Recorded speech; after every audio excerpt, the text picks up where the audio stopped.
반갑습니다. 오늘은 여러분들과 함께 3주차 수업을 하게 되었습니다. 오늘은 여러분들과 함께 제2장 사례관리의 기능에 대해서 함께 공부를 하게 될 텐데요.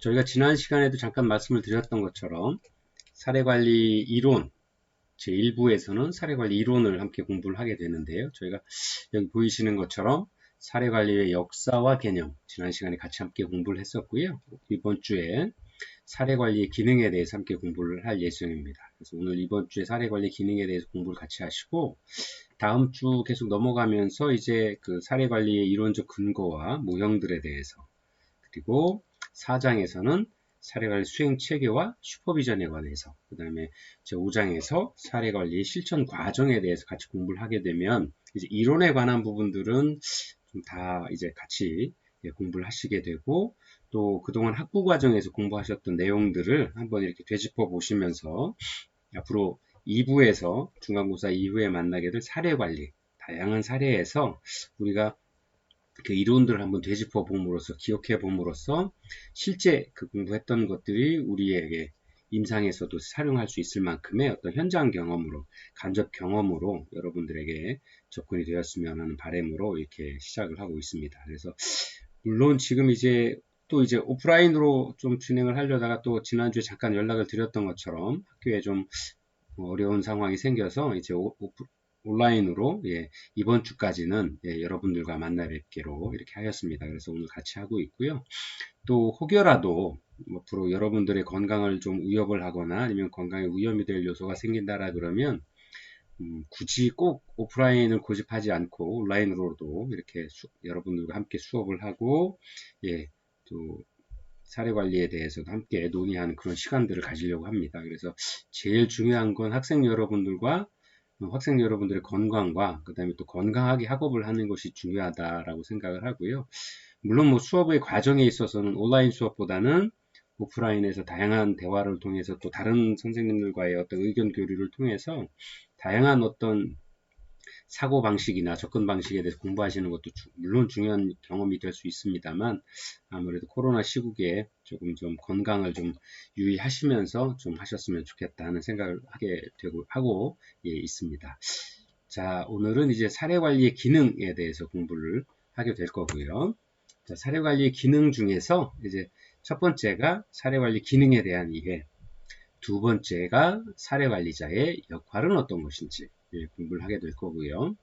또 세 번째가 효과적인 사례관리자가 되기 위한 준비와 실천 방법, 가장 좋은 실천 베스트 프랙티스가 무엇인지, 실천 방법은 어떤 게 있는지. 그러니까 보통 이제 베스트 프랙티스라고 하면 저희가 이야기하는 임상 실천, 임상 경험들을 얼마나 갖고 있게 되느냐 하는 거죠. 그다음에 이제 그래서 이러한 임상 경험을 가지시려고 준비를 하다 보니까 여러분들 그 사회복지사 2급을 따실 때도 현장 실습 과정들이 있죠. 그러니까 즉 현장에서의 경험들을 좀 실천을 해볼 수 있도록 그래서 실제 사회복지 현장에서 다양한 학교에서 이론적으로만 배우셨던 것들을 현장에서 피부로 느껴보시는 어떤 그런 시간들도 가지게 되었습니다. 그래서 그런 현장에서 만나는 것들을 우리 또 임상이다, 클리닉하다 이야기를 하는데, 즉 임상이다라고 이야기를 하고 있고요. 그 다음에 네 번째가 사례관리자로서의 전문직 정체성을 어떤 것들이 있느냐 하는 것들이고요. 마지막으로 다섯 번째 사례관리의 자격에 대해서 공부를 해보도록 하겠습니다. 지난 1교시 시간에도 또 그 다음에 오리엔테이션 시간에도 사회복지사의 권위에 대해서 잠깐 말씀을 드렸었죠. 이제 정체성이라고 그러는데 과연 쉽게 말씀드리면 과연 사회복지사 뭐 하는 사람이지 하는 거에 대한 의문이라고 볼 수 있겠습니다. 여러분들은 사회복지사 선생님 뭐 하시는 분이라고 생각을 하시나요? 전에 한번 한번 말씀을 드렸었던 것 같은데요. 공부를 어떻게 해야 되느냐라고 한번 제가 설명을 드린 적이 있죠. 그래서 보통 표현을 하면 3H다 라고 말씀을 드린 적이 있던 것 같아요. 기억하실 분이 계실지 모르겠습니다. 공부는요, 많은 분들이 그렇게 얘기를 하시더라고요. 첫 번째는 핸드로 공부를 하신다. 헤드로 공부할 첫 번째, 3H의 첫 번째가 헤드입니다. 두 번째가 heart, 그 다음에 마지막이 핸드입니다.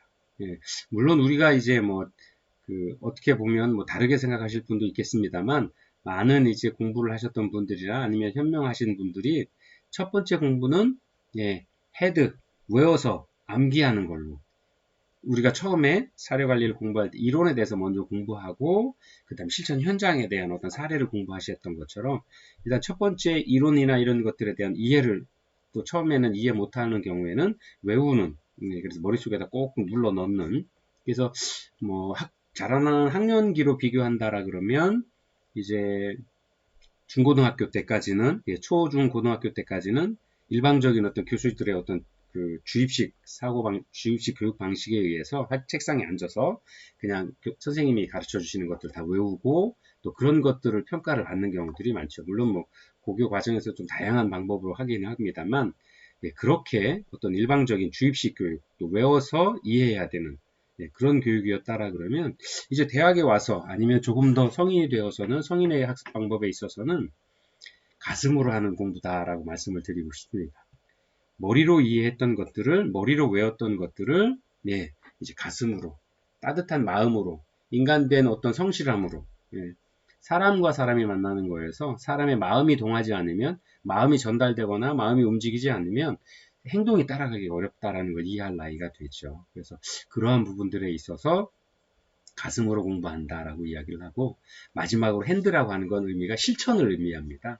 그래서 외우고 이론을 공부하고 가슴 따뜻한 감동을 느꼈던 그런 부분들을 이제 직접 실천하는 단계가 이제 공부하는 방법의 3H다라고 그래서 3H다라고 그래서 머리로 공부하고 가슴으로 공부하고 마지막에 손으로 하는 실천하는 배운 만큼의 아무리 똑똑하고 아무리 좋은 지식을 가지고 있어도 이걸 실천하지 않으면 아무짝에도 쓸모가 없게 되는 거죠.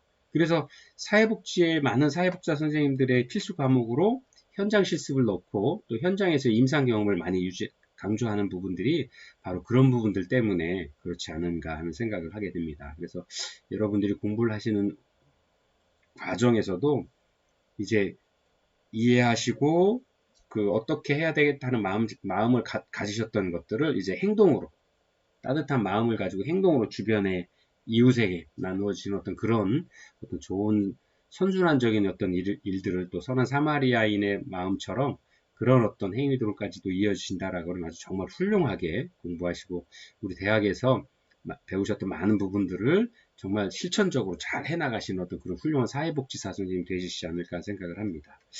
그러한 현장에서 많은 사회복지사 선생님들이 가장 중요하게 여기시는 것들이 요즘에 바로 사례관리입니다.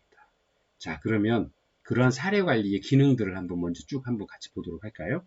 자, 첫 번째가 사정 기능입니다. 이제 여러분들도 계속 공부를 하시면서 제일 중요하게 하셨고 수도 없이 들으셨던 단어 중에 하나죠. 사정, 어세스먼트라고 하는데요. 제일 중요한 핵심 기능 중에 하나죠. 중심 기능 중에 하나죠. 일단 문제가 무엇인지, 클라이언트와 그 가족의 욕구가 무엇인지, 그 다음에 그 클라이언트와 그 가족이 어려워질 수밖에 없었던 사회 환경적인 어떤 문제들이 구체적인 문제들, 개인의 문제, 환경의 문제, 또 생태 체계적인 어떤 문제, 가족의 문제가 어떤 것인지를 다 이해할 수 있는 어떤 그런 것들로 파악해내는 것들이죠. 그래서 문제와 욕구, 또 당면한 문제와 미래의 욕구까지도 파악을 해내는 것이 우리는 흔히 사정이다라고 이렇게 이야기를 하고 있습니다. 그래서 이 사정이 첫 번째 사례관리의 가장 중요한 기능이다라고 말씀을 드릴 수 있을 것 같고요. 두 번째가 플랜 계획입니다. 계획이라고 하는 것은 어쨌든 그 앞에 무슨 행위가 있어야 되는 거죠. 이 사정, 클라이언트의 욕구와 필요한 부분들, 그 다음에 문제가 무엇인지 미래 문제까지도 다 파악이 된 후에 이 문제들을 어떻게 개선시켜 줄 거냐, 우리 사회에서 또 우리가 사례관리자인 제가 해줄 수 있는 어떤 영역 범위 안에서 어떻게 이분들을 위한 이 클라이언트와 이 가족을 위한 문제 해결 방안을, 욕구 충족 방안을, 삶의 질을 개선해낼 수 있는 방안을 어떻게 진행해 나갈 것이냐 하는 구체적인 방법이 바로 계획이다 라고 말씀드릴 수 있고요. 세 번째가 연계, 네트워킹 기능이죠. 그래서 필요한 자원이 어떤 것이, 욕구 충족을 위해서 필요한 자원들이 무엇이 있는데 그 자원들을 클라이언트와 그 가족이 접촉할 수 있도록, 접근할 수 있도록, 연결해서 사용할 수 있도록 해주는 어떤 그런 방법들을 바로 이제 연계다라고 이렇게 간단하게 표현을 하고 있습니다. 네 번째가 이제 상담 기능이죠. 상담 기능도 아주 기본적인 어떤 클라이언트를 만나 인테이크 접수하는 그 시점부터 클라이언트와 그 가족을 만나는 처음 시작부터 마무리되는 모니터링을 하는 그 끝까지 시작부터 끝까지 만나셔서 제일 중요하게 빈번하게 사용되는 사례관리의 기능 중에 하나입니다. 또 그 사례를 담당하신 사례관리자 선생님이 기본적으로 가지고 있으셔야 될 소양 중에 하나다라고 말씀을 드릴 수 있을 것 같습니다. 그래서 실제로는 이러한 행위 자체가 다 서로 만나서 이야기하고 그 사람의 욕구가 무엇인지, 문제가 무엇인지, 부족한 부분이 무엇인지를 파악을 하려고 그러면 좋은 의사소통 과정들을 거쳐야 되는 거죠. 그 의사소통을 만들기 위한, 의사소통을 원만히 하기 위한 첫 번째 과정이 바로 이 상담이 아닐까, 이렇게 개인적으로도 생각을 하고 있습니다. 그 다음에 다섯 번째가 조정 기능입니다. 네. 그 많은 어떤 그 필요한 어떤 기능들 중에서 공식적인 또 비공식적인 또 그 다음에 체계적인 또 아니면 다른 여러 이웃의 자원들을 어떻게 필요한 것에 적정하게 연결을 해주고 또 필요치 않은 것들 아니면 그 시기를 단기적인 건지 중기적인 건지 아니면 장기적인 건지에 따라서 필요한 어떤 기술이나 자원들 연계하는 것들을 적정히 조절해 줄 수 있는 어떤 그런 과정들이 바로 사례관리에서 할 수 있는 기능 중에 하나다라고 이야기를 하고 있고요. 여섯 번째가 옹호 기능입니다. 실제로 이 사회 현장에서 요즘에 이제 가장 많이 나올 수 있는 게 요즘 이제 저는 뭐 정치에는 뭐 큰 하는 뭐 관심은 없다라기보다 이제 그런 거에 대한 어떤 말씀드리기는 굉장히 조심스러운데요.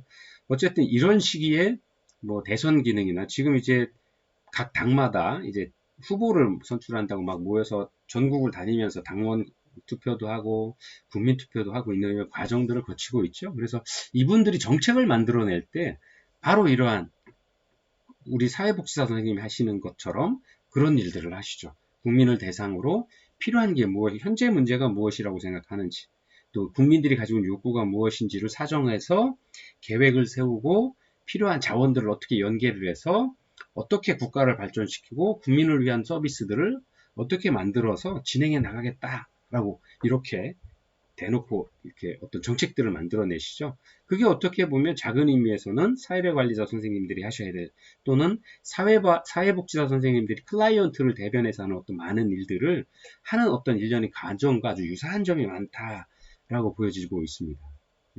그래서 어떤 뭐 정책을 만들어서 그 정책을 크게 말씀을 하신다, 발표한다라는 것이 실제로는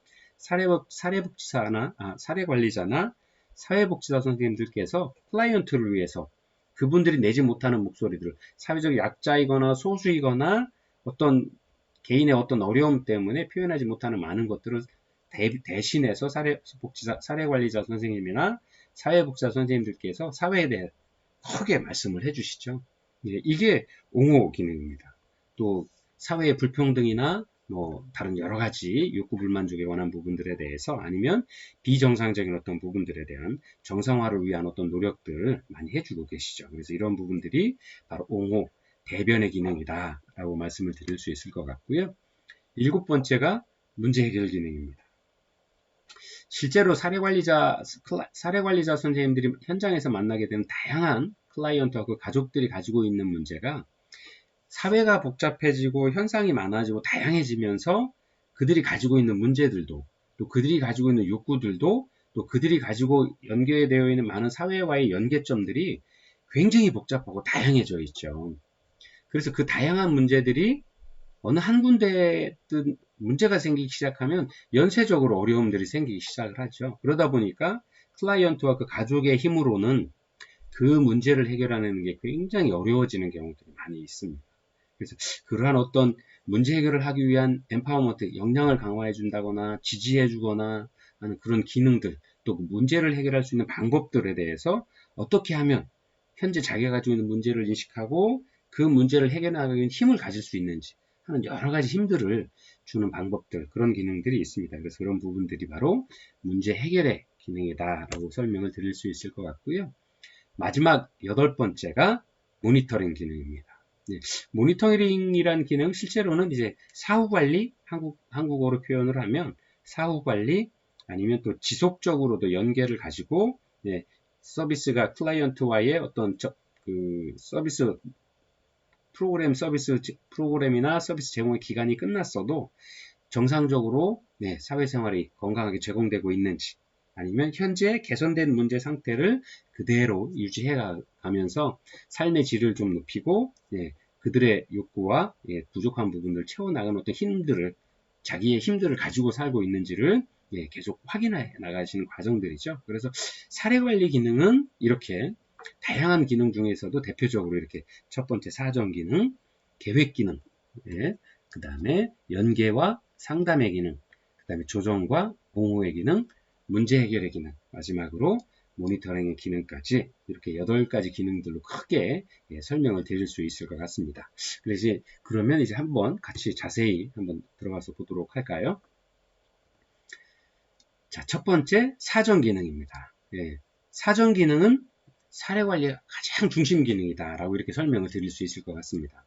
가장 중요하죠. 그 다음에 어떤 형태로 사례 관리를 하든지 간에 첫 번째 만나셔야 될 가장 큰 첫 번째 일이 사정의 기능이죠. 그 임무를 해야 그 다음 일들을 해나갈 수 있는 거죠. 그래서 이 일들이 가장 첫 번째 시작하는 일이어서 가장 중심 기능이다. 또 문제에 대해서 클라이언트와 그 가족이 가지는 문제를 정확히 파악함으로써 문제 해결에 대한 방법들도 구체적이고 그다음에 측량 가능하고 실천적인 어떤 방법들을 만들어내게 되는 거죠. 그래서 중심 기능이다 라고 이렇게 설명을 드릴 수 있고요. 또 실제로 현재 당면한 문제뿐만 또 당면한 욕구뿐만 아니라 나아가 잠재적인 문제 또 욕구까지도 파악해야 되는 기능들.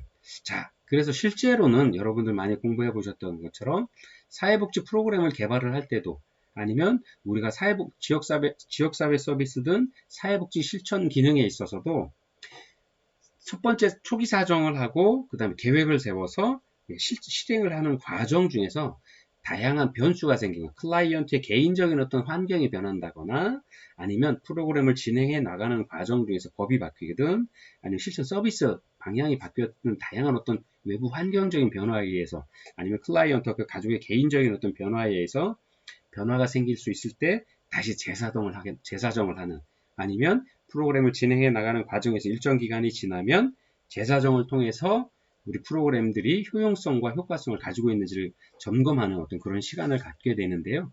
그러한 과정들에 있어서 초기 사정이든 재사정이든 그러한 부분들은 바로 클라이언트와 그 가족이 가지고 있는 문제를 정확히 파악을 해서 그들의 문제를 파악해내는 개선해 나갈 수 있는 역량 강화할 수 있는 어떤 그런 접근적인 실천적인 접근 방법을 만들기 위해서 그런 과정들이 필요하다. 또 사례 관리에 있어서도 그런 과정들이 현실적으로 잘 적용되고 있고 그런 기능 중에서 첫 번째로 치고 있는 이유가 바로 그렇기 때문에 사례 관리에 있어서의 가장 중심 기능으로서 사정 기능이 있다라고 이렇게 강조하고 있습니다. 두 번째 계획 기능이죠. 계획 기능은 사례 관리자가 클라이언트의 욕구를 충족케 하는 적합한 수단과 방법을 발견하고 자원을 동원하는 기능으로서 시간적 혹은 기간의 한계를 가진다라고 이렇게 이야기를 하고 있습니다. 이러한 그 계획은 바로 어디에 근거를 두고 있느냐? 바로 사정 기능에 근거를 두고 있는 거죠. 사정이 초기 사정이 되었든 나중에 중간에 재사정이 되었든 사정을 정확히 한 결과가 나와 있을 때 그 욕구에 그 문제를 해결하기 위한 핵심적인 방향으로의 계획을 세울 수가 있게 되는 거죠. 그 다음에 또 이러한 과정 중에서 다양한 방법으로 우리가 평가 방법이나 평가 척도들을 활용을 하게 되죠. 그래서 실제로 클라이언트와 그 가족에게도 어떤 계획을 세우기 위한 평가를 아니면 설문을 하게 되는 경우에 그런 부분들을 잘 설명을 해서 적극적으로 그런 평가 방법이나 평가지를 활용하는 방법에 참여할 수 있도록 독려해 주는 것도 사례 관리자 선생님들께서 하셔야 될 문제입니다. 또 그리고 실제로는 이제 사례 관리에 대한 많은 노하우나 경험들이 쌓이면서 실제 초기에 클라이언트와 그 가족을 만날 때 초기 사정을 할 수 있도록 다양한 시트를 가지고 있습니다. 검사 도구를 갖고 있습니다. 그래서 검사 도구를 질문을 하시고 그 도구를 이용을 해서 그 문제의 심각성들을 파악해 나가는 과정들이 아주 체계적이고 논리적으로 되어 있거든요. 그래서 그러한 부분들이 바로 이러한 기능으로서 활용되기 때문에 그러한 부분들을 강조하고 있는 겁니다. 자, 세 번째가 연계 기능이다라고 여러분들 교재에도 설명을 하고 있는데요. 연계 기능, 네트워킹이다라고 하는 것은 클라이언트의 복합적인 욕구를 충족시키는 데 필요한 서비스와 자원에 있어서 또 클라이언트가 접촉할 수 있도록 또는 그 서비스가 클라이언트에게 접근이 가능하도록 그러한 것들 연결해주는 연계의 기능이다라고 하는 거죠.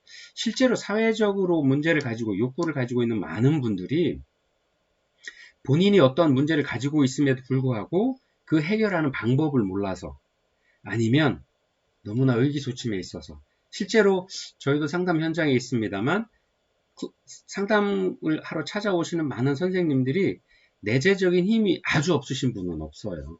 만약에 그렇다 본인의 힘을 다 잃으신 분들은 극단적인 선택을 하시는 경우들이 많죠. 근데 그렇지 않아요. 대부분의 힘이 있으신데 그 힘을 어떻게 써야 되는지 아니면 이러한 문제들을 누구한테 가서 얘기를 해야 되는지를 알지 못하시는 경우들이 굉장히 안타깝지만 그런 부분들을 많이 가지고 계시는 분들이 많아요. 그래서 초기 사정에 어떤 문제가 있으신지를 하고 그런 부분들에 대해서 어떤 부분의 서비스를 찾아보실 수 있는지 아니면 원하시면 우리가 그 서비스를 연계해 드릴 수 있습니다. 그래서 그 서비스를 연계해서 그 기관과 연결을 시켜 드린다든지 아니면 현재 가지고 있는 문제들 긴급복지 지원이나 하는 다양한 어떤 공직적인 서비스나 아니면 가족이나 아니면 교회나 아니면 직장에서 얻을 수 있는 아니면 사회보험이나 다른 여러 가지 방법으로 얻을 수 있는 그런 서비스에 대해서 연결만 해드리고 그런 것 어떻게 사용할 수 있는지에 대해서만 안내해 드리는 것만으로도 아주 작은 사소한 문제들에 있어서는 해결이 가능한 어떤 그런 사례들이 현장에서는 많이 볼 수 있습니다. 그래서 그러한 어떤 기능으로 쓰이는 것이 바로 연계 기능이다 라고 이렇게 설명을 드릴 수 있고요. 자, 이어서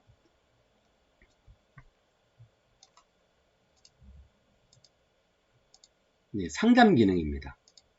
여러분들 상담에 대한 부분들은 아마 많이 현장에서 경험을 해보시면 상담은 공부를 좀 해봐야 되겠다. 그 다음에 대개의 경우 여러분들이 이제 전공심화에 오셨지만 이제 전문학사 과정에서 조금 더 깊이 있게 들어오시고 공부를 하시겠다는 욕구를 가지신 거고 그 다음에 그래서 사회복지사 1급을 준비를 하실 거라고 생각을 하고 있고요. 또 그 과정에서 사회복지사 현장에서 좀 근무를 하신 많은 분들이 대학원에 오시면 또 그 심리 상담이나 아니면 뭐 여러 가지 상담에 관한 공부를 하러 오시는 분들이 굉장히 많으세요. 사회복지사 공부를 하시면서 부전공으로 심리 상담이나 아니면 상담학에 대해서 공부를 더 많이 하시고자 하는 의욕을 가지시는 분들을 실제 많이 뵙습니다. 그리고 이러한 상담 기능이 왜 중요하냐 하면 사례관리 전체 기능 중에서 그 과정에서 기본적으로 늘상 사용하게 되는 거죠. 첫 번째 클라이언트를 만났을 때 라포 형성을 할 때도 의사소통을 어떻게 하느냐 또 상담 그 첫 번째 만나신 접수하시는 사회복지사 선생님께서 어떻게 클라이언트의 마음을 얻느냐 그러한 것들이 가장 처음 그 다음에 클라이언트의 마음이 어떻게 역동이 어떻게 움직이는지를 이해하기 위한 가장 기본적인 부분들이 바로 상담 기능이다 또 의사소통 기능이다라는 거죠. 근데 상담과 의사소통에 관한 부분들을 공부하는 게 바로 상담학 심리 상담 이론 어떤 이런 쪽에서 공부를 하시는 경우에 많이 다루게 되시고 경험하게 되시는 거죠. 그래서 이러한 부분들을 좀 많이 찾으시는 분들이 많이 계시고요. 또 상담 기능이 특히 가족 상담이나 클라이언트 상담을 할 때 또 라포 형성할 때 또 그들의 문제를 심리적으로 이해하고 상담 선생님 상담의 어떤 스킬과 노하우를 가지신 많은 선생님 사회복지사 선생님들이 클라이언트와 초기 면접을 할 때 사전 과정에서 아니면 여러 다른 늘 사례관리의 전체 과정에서 얼어붙은 클라이언트의 마음을 딱 열어주시고 또 그들이 마음에 감춰두어 있던 표현하지 않았던 부분들을 직접적으로 표현해낼 수 있도록 끄집어낼 수 있도록 그래서 그 문제를 진실되게 함께 나눌 수 있도록 고민해 볼 수 있도록 하는 어떤 이런 과정이 어떤 그런 스킬들이 기술들이 바로 이 상담 기능에서 좀 많이 작용을 하는 것 같습니다. 그래서 실제 사례관리 회의를 할 때도 상담에 대한 슈퍼바이저들이 많이 오시는 경우들이 있습니다. 그리고 각 분야에서 전문가들도 오시지만 상담에 대한 부분들을 좀 많이 공부하신 분들이 또 의사소통을 원만하게 하실 수 있는 분들이 또 타인의 클라이언트의 어떤 의견에 작은 부분까지도 귀 기울여서 들어줄 수 있는 부분들, 많은 부분들, 그런 부분들을, 그런 기술들을 가지고 경험을 가지신 분들이 훌륭한 사례관리사로서의 역할도 하는 것들을 많이 보아올 수 있습니다. 그래서 상담 기능이 아주 중요하고 전 과정에서 활용되는 기능 중에 하나다라고 이렇게 말씀드릴 수 있고요. 다섯 번째가 조정 기능입니다. 사례관리가 어쨌든 공식적인 자원, 비공식적인 자원 체계가 조화를 함께 가야 되는 부분들이죠. 그래서 이런 것들의 서비스 제공 기관 간에 또는 프로그램 간에 또 개별 서비스 간에도 중첩되지 않도록 또 꼭 필요한 서비스들만 제공될 수 있도록 또 실무 다양한 사례관리는 사례관리 팀에서 하게 되는 거죠. 그래서 다양한 의견들이 있을 수 있는데요. 이러한 실무자들 간의 어떤 의견 조율이나 업무 조정 같은 것들도 바로 이런 사례관리 전체 회의에서 한다 이거죠. 근데 중요한 건 뭐냐? 클라이언트의 욕구를 해결하기 위한 방법으로 그런 게 조정이 되어야 된다라고 하는 거죠. 클라이언트 중심으로. 클라이언트를 위해서 이러한 기능들이 발휘될 수 있어야 한다는 것, 꼭 놓치지 않아야 될 거고요. 그래서 이러한 조정 기능의 수준이나 정도에 따라서 사례관리의 효과성이나 개입의 지속성이 향상되거나 낙후될 수 있다. 평가의 기준이 달라질 수 있고 평가에 대한 어떤 점수가 효율성이나 효과성 검증에 있어서 다양한 방법으로 적용이 될 수 있다. 그래서 그런 부분들에 대한 것들이 조정 기능이다 라고 말씀을 드리고요. 여섯 번째가 옹호의 기능입니다. 옹호의 기능은 아까도 잠깐 말씀드린 것처럼 클라이언트와 가족의 권리에 대한 인권 침해나 또 불평등에 맞서서 이들의 권익을 대변하고 홍보하는 것이다 라고 말씀을 드릴 수 있을 것 같습니다. 자, 우리 사례관리 현장에서 만나는 많은 클라이언트와 그 가족분들은 실제로 무언가 욕구가 채워지지 않았고 또 그 채워지지 않은 욕구 때문에 실제 사회에서 아니면 우리 이웃으로 계시지만 다양한 문제를 안고 사실 수밖에 없는 그런 어떤 구조적인 문제들을 안고 계시는 분들이잖아요. 그러다 보니까 자기 의사를 표현한다거나 아니면 자기들의 어떤 욕구를 강력하게 많은 많은 분들이 건강한 많은 사회인들이 계신 곳에 가서 당당하게 그 이야기를 꺼내시기가 굉장히 어려울 수도 있습니다. 그래서 그러한 부분들을 대신 이야기해주고 홍보해서 많은 사회의 다양한 구성원들에게 관심을 불러일으키고 그들의 관심을 통해서 이분들에게 정책적으로 프로그램이나 서비스가 지원되고 연계될 수 있도록 해주는 그런 일들이 바로 옹호의 기능이다. 또 그런 것들이 사례관리에서 이루어져야 된다라고 하는 부분들이고요. 일곱 번째가 문제 해결 기능입니다. 문제 해결을 위한 동기부여, 또 자신의 상황에 맞설 수 있는 자존감, 자기효능감, 탄력성이라고 하죠. 자, 어느 정도 사람이요, 기계도 그렇지만 이 탄력성이라고 하는 것은, 레질리언스라고 하는 건 사람도 어느 정도 스트레스를 받으면 이 스트레스를 제거하거나 아니면 스트레스를 다른 방법으로 해소를 하면 건강하게 다시 이렇게 정상적인 자기의 위치를 찾으실 수 있죠. 근데 그 한계가 넘어서게 되면 다시 되돌아오질 못해요. 그래서 이 탄력성을 증진시켜 준다라는 건 본인이 삶의 일상생활에서 겪는 다양한 스트레스나 아니면 자기 효능감이 떨어지는 어떤 많은 부분들에 있어서 그런 부분들을 적극적으로 포용하고 수용해낼 수 있는 어떤 그런 자기 안의 힘들을, 자기 존감이나 자기 효능감들을 자꾸 올려주는 거죠. 그 폭을 넓혀주는 거죠. 바로 그런 것들이 문제 해결 기능이다라고 이야기를 할 수 있고요. 또 그런 방향으로 안내를 해줄 수 있어야 된다. 그 다음에 동시에 실제적인 지원을 받을 수 있도록 직접적인 서비스 실행도 해줄 수 있어야 된다. 그게 바로 사례관리에서의 문제 해결 기능이다라고 하는 거죠. 예를 들면 긴급 생계비, 또 의료비 지원, 또 필요한 경우에 쉼터 입소, 심리치료나 법률 상담 등 바로 이러한 서비스들이 바로 이런 문제 해결 기능으로 역할을 할 수 있다라고 하는 거죠. 다양한 쉼터들이 있습니다.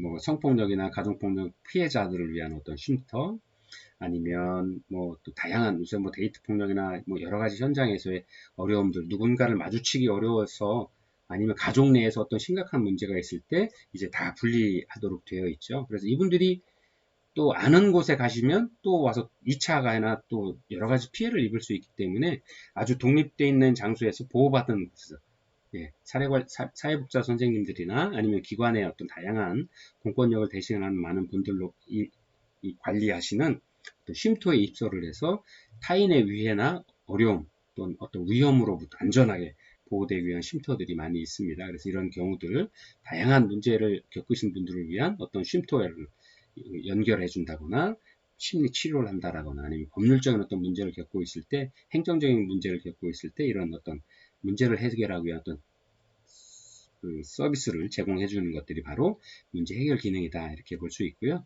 마지막으로 모니터링 기능이다 라고 했습니다. 그래서 사례 관리의 각종 서비스가 당초에 계획한 대로 실행되고 있는지 중간중간에 확인하고요. 또 끝났을 경우에 변화나 수정해야 될 부분들이 있는지 또 그 사례 관리의 그 서비스가 다 끝나고 정상적인 어떤 건강한 일상으로 돌아갔을 때 일정 기간 동안 그분이 현재의 상황들을 계속 유지해 나갈 수 있는지 또 새로운 문제가 닥쳤을 때 그 문제를 지금까지 공부해왔던 다른 그 서비스를 받아와서 자기의 어떤 그 역량을 가지고 그 문제를 해결해 나갈 수 있는지 적응해 나갈 수 있는지를 지속적으로 일정 기간 동안 모니터링하고 사후 관리하는 어떤 이런 기능이 바로 사례 관리의 큰 기능이다 라고 이렇게 설명을 드릴 수가 있을 것 같습니다. 자, 이렇게 해서 사례 관리의 기능, 오늘 공부하실 제일 중요한 부분들인데요. 사례 관리 기능 8가지를 같이 공부를 했고요. 또 이어서 다른 어떤 교재들에 보면 이렇게도 구별을 하고 있습니다. 직접적인 서비스 기능, 간접적인 서비스 기능이다 라고 이렇게 이야기를 하고 있죠. 그래서 이 두 가지가 같이 맞물려 가야 된다. 어느 한쪽만 직접적인 서비스만 중심으로 한다거나 아니면 간접적인 서비스만 중심으로 하는 게 아니라 이게 수레의 두 바퀴처럼 두 바퀴가 같이 있어야 수레가 잘 굴러가는 것처럼 간접적인 서비스, 직접적인 서비스 함께 이 클라이언트, 그 가족에게 제공되어야 된다라고 이야기를 하고 있습니다. 그래서 직접적인 서비스는 상담, 치료, 교육, 정보 제공, 위기 개입 등 이런 서비스를 직접적인 서비스다라고 하는 거죠. 실천 과정에서 욕구가 있는 클라이언트를 직접적으로 도와주는 기능이다라고 보면 되고요. 간접적인 서비스 기능은 중개하거나 연결하거나 조정하거나 옹호하거나 네트워크를 하는 어떤 이런 만들기에들은 즉 서비스 기관이나 실천가가 문제를 해결하기 위해서 주변과의 연계해서 해결하는 것 이런 것들이 이제 간접적 서비스 기능이다. 이 두 가지가 합쳐져야 된다. 아까 8가지 잠깐 말씀드렸죠. 그 기준 중에 일부는 직접적인 서비스라고 구별할 수 있고요. 또 일부는 간접적인 서비스라고 할 수 있겠죠. 그래서 이렇게 설명하는 교재들도 있고요. 자, 사회복지 실천과 사례관리의 직접적 서비스 비교는 이제 사회복지 실천, 이제 개별 서비스 실천에 대한 부분과 이제 사례관리는 이제 팀으로 하는 거잖아요. 그래서 이런 부분이 어떻게 다르냐? 뭐 서비스 방법에 있어서는 초기 면접 단계, 사정 단계, 개입, 그 다음에 평가 및 종결의 단계, 개인 서비스 과정에서는 이렇게 진행이 될 수 있는데 사례관리 실천 과정에서는 초기 단계가 있다라고 해서 인테이크 과정들이 될 수 있겠죠. 접수 과정. 그 다음에 이분이 진짜 우리 사례관리 대상자로 될 수 있는지에 대한 판단 부분들을 하는 부분들이 있고요. 그다음에 사정 단계. 그 다음에 계획하고 실행하는 단계로 좀 더 세분화돼서 진행을 해 나간다 하는 부분들이 개별적인 사회복지 실천의 방법과는 좀 다르다 라는 어떤 부분들을 보여줄 수 있습니다. 자, 이렇게 첫 1교시 수업을 모두 마치고요. 잠시 후에 2교시 수업 다시 돌아오도록 하겠습니다.